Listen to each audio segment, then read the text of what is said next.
Well, the list of tech companies laying off employees just continues to get longer. And, today, we are hearing that ride-sharing company Lyft is laying off 13% of its workforce. I suppose that we all could have predicted it. After all, Lyft has never been profitable. And investor sentiment has changed. Unprofitable tech companies that have lived off continued financing for years are now forced to become profitable. And for many of those companies, that means layoffs. So, Lyft joins the parade of tech layoffs with a 13% layoff. This video continues our coverage of the wave of layoffs sweeping the United States. What does it mean for big tech companies? What does it mean for the economy? And, what does it mean for the future of the United States? But, before we get into all of that, please press the like button and leave us a comment below. We would love to hear from you.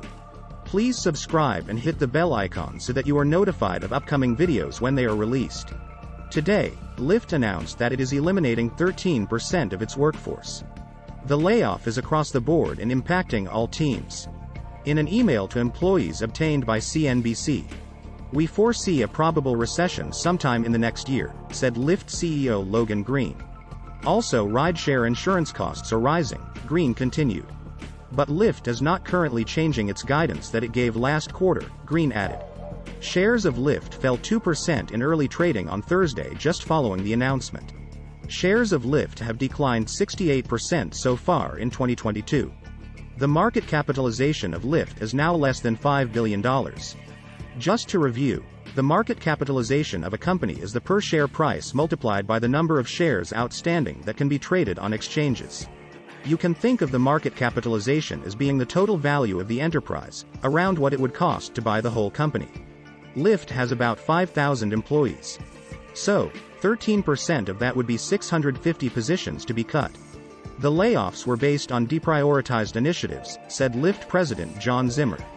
"We are making an effort to reduce management layers," Zimmer continued. "And this is critical to our broader savings goals and, in some cases, performance trajectory," Zimmer added.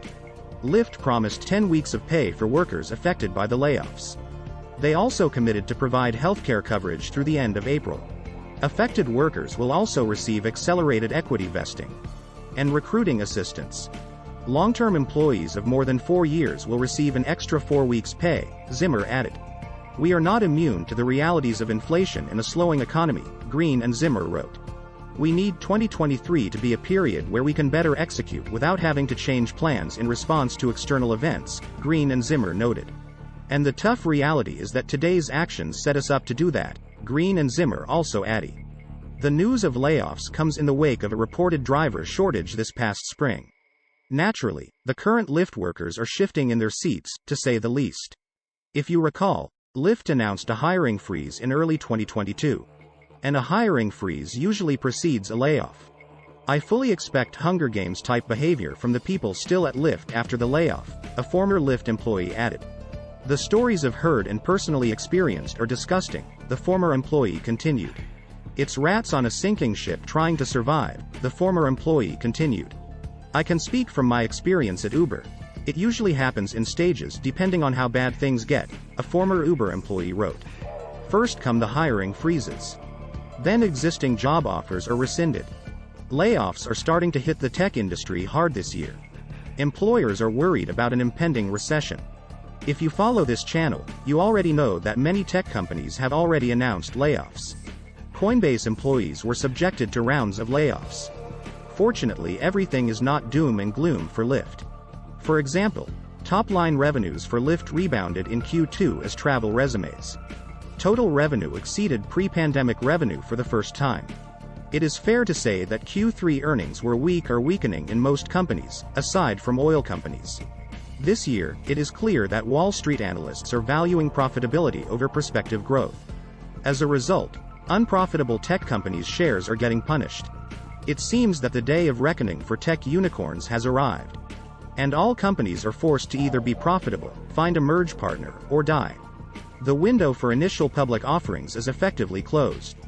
That is why some Wall Street investment bankers are predicting a wave of tech mergers later this year. If you follow this channel, you already know the economic narrative of the day. Inflation is raging in most parts of the world. Central banks are aggressively raising interest rates in order to tame inflation. Consumers' budgets are getting tighter because of having to spend more on gas and food. So, consumer discretionary spending is weakening. Google and Meta platforms reported decidedly disappointing Q3 earnings. Not surprisingly, both companies revised or revoked forward guidance. Google was still profitable and growing, but top and bottom lines were disappointing. Meta has posted shrinking revenue for 2 quarters and maybe a third quarter as well. And both companies promise to make adjustments in the future. Both companies have hinted at layoffs, but not actually made detailed announcements. Meta Platforms management promised cost cuts, hiring freezes, and ruthless prioritization. Meta has begun quietly pushing out a significant number of employees. The company has restructured departments and given employees 30 days to find a new job within the company. This enables the company to cut a lot of positions without having to issue pink slips en masse. Analysts expect these reductions to be a precursor to deeper cuts. Meta is trying to cut costs by at least 15% by the end of the year. These days, employees with good reputations and strong performance reviews are being routinely fired. Meta has about 83,000 employees, which is 32% higher than at this time last year. Google has 174,000 employees, which is 20% higher than this time last year. Layoffs at big tech companies are big news because the biggest tech companies went on a veritable hiring spree throughout the pandemic. Shares in Meta Platforms are down by over 50% so far this year. And the market capitalization of Meta has fallen by over $685 billion since its all-time peak in September 2021. The market capitalization of Google is down 27% over the past 122 months. Speaking at the Vox Code conference, Google CEO Sundar Pichai said that Google needs to be 20% more productive. Although he did not give details on exactly how that would be done. But not all big tech companies are adopting the stealth layoff approach like Google and Meta. Snap has publicly announced layoffs of 20% of its employees.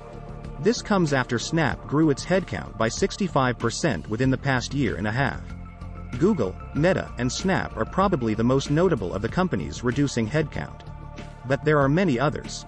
Last month, Meta Platforms CEO Mark Zuckerberg told employees that the company plans to reduce its hiring target for engineers from 10,000 to between 6,000 to 7,000 amid the market downturn.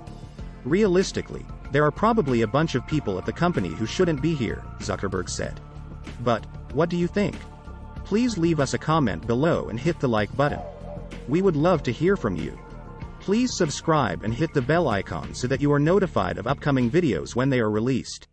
Please share this video on social media. Thank you for watching.